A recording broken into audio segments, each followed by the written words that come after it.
Good morning. Just earlier today, I was watching this beautiful movie called Invictus.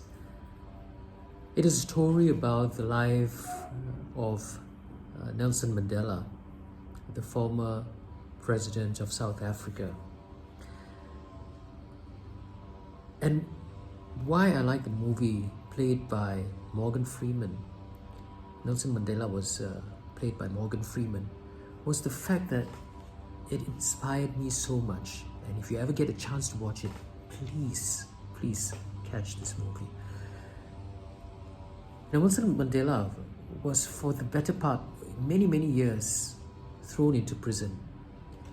In prison, he was tortured and humiliated, and all they wanted to do, those who put him into prison, predominantly the whites, was to break his spirit.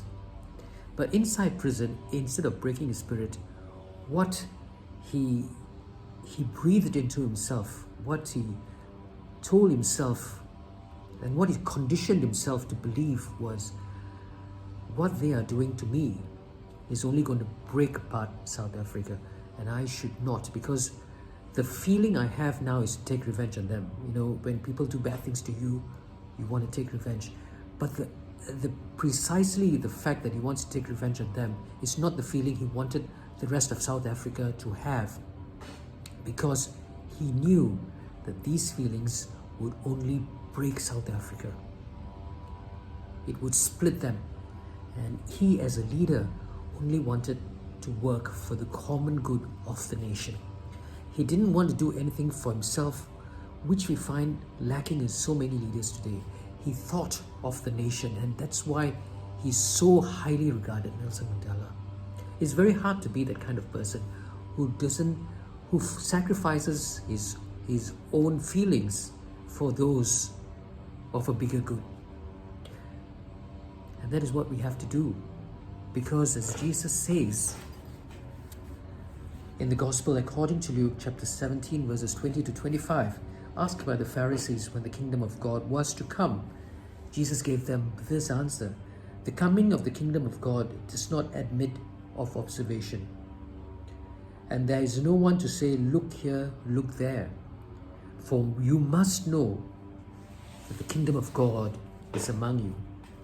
And if the kingdom of God is among us, we have to lead in the way Nelson Mandela led.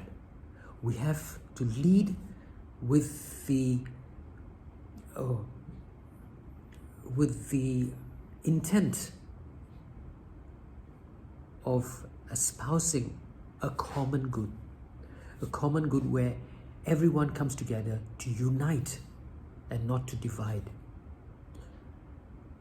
to love and not to hate,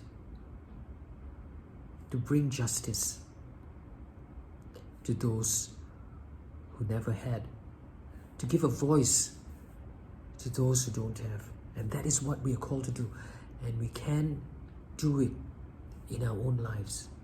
In my residents association today, there's a call to get some of the stray dogs by the city council and to take them to a center where they will ultimately face a sure death. And what I plan to do is at least give them a voice, say something about it.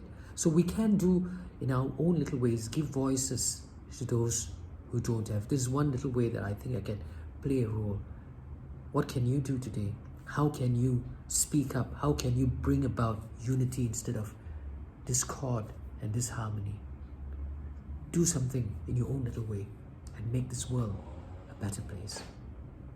Good day.